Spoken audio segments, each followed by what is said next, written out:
All right. Assalamu alaikum and good good afternoon. In fact, all right. What I want you to do is that I know thousands and thousands of people have been waiting for me to do this live so that we could tell you exactly what the findings are. And this is what I'm going to do in this video. I'm going to tell you what the findings are. So let us just let the numbers build up a little bit. And what happens is that, so I don't want to be too long on this. I want to be as brief as possible because, after seeing a few things there, I just want to get us off my mind, and that's it. So,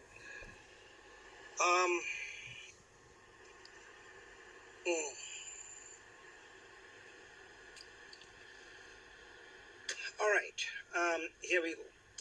All right, so as we promised yesterday, I was not satisfied with the inconclusive report that we got from the pathologist yesterday in relation to something like this. In fact, I stated yesterday that for me, someone who has no training in this field, it is improbable that after just a few days that the report could be inconclusive.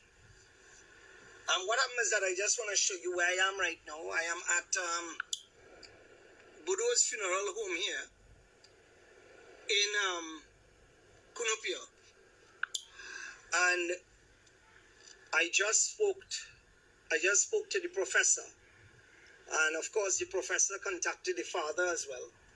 And I wanted the father to be notified and the family to be notified first before I made this information public. And here we go. I could tell you that Professor Daisley's report and his findings are not inconclusive. And they found the reason for her death. Andrea was struck on the forehead with something blunt. And what that caused, she fell back and her skull fractured. And there was hemorrhaging inside. In fact, the whole area inside the skull, you could see where it was pinkish red, which meant that that entire area there was hemorrhaging. So basically she died from internal hemorrhaging. When she got hit to the head, she fell backwards. And what happened is that her skull fractured and she died. Also, what is interesting, and of course, Professor Daisley has to verify this, but there was an area on her arm where they found punctures, needle marks, and he has to verify if that was done by the previous pathologist still, or if that was an area where Andrea was she was injected, because on the video itself, in fact on the picture itself that I saw, there was 2 puncture wounds, and that puncture wound is very visible. So it has to be verified if that occurred before, or the pathologist that did the report before made that puncture mark. What is interesting is that if you're doing an autopsy, the entire cavity of the body, the brain, everything is open. So therefore, you normally would not have to go through the arm to do a swab or a blood test. So therefore, personally, and like I said, I have no training in this field, I doubt that that was made by the pathologist.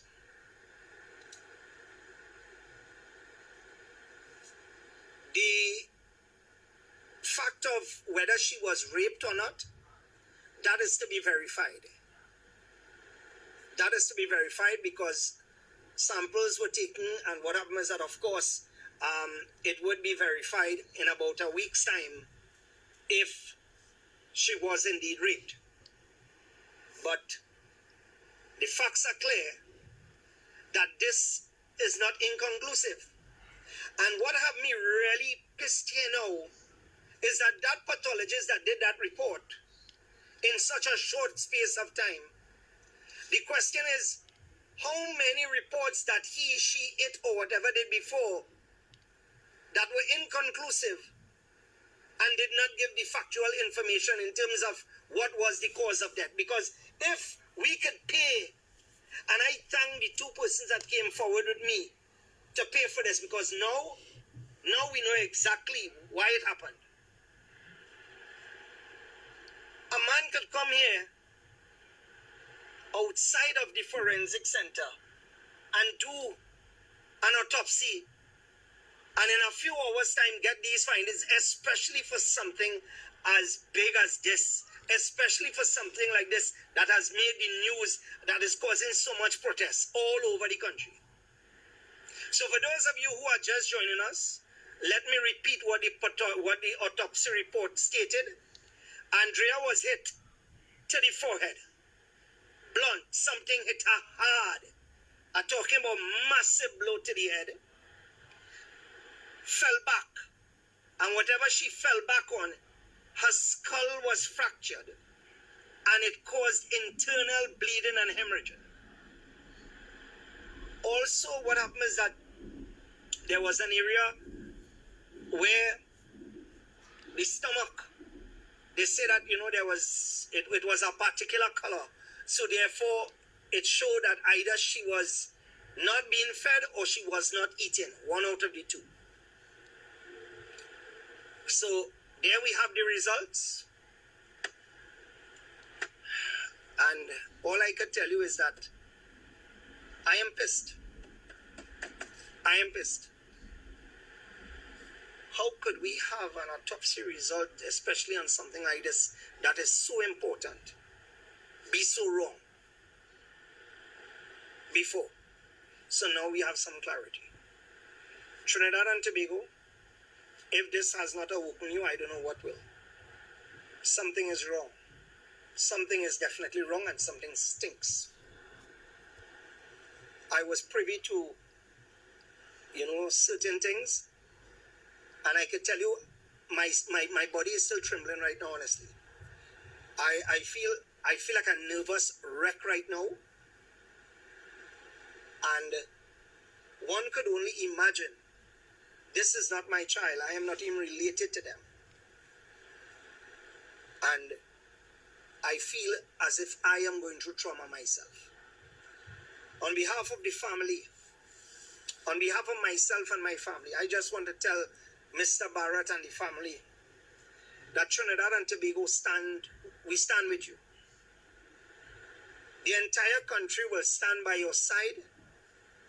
And these results that we got from the autopsy, which show that it is not inconclusive, it showed that somebody hit your daughter on the head. It caused her head to fracture. It caused internal hemorrhaging. That we are not going to hide those results. We are now making those results public. And to all the people that call me all over the US and all over the world to congratulate us on what we are doing in Trinidad, we have just begun. God bless you. Parents, keep your children safe. Where do we go from here?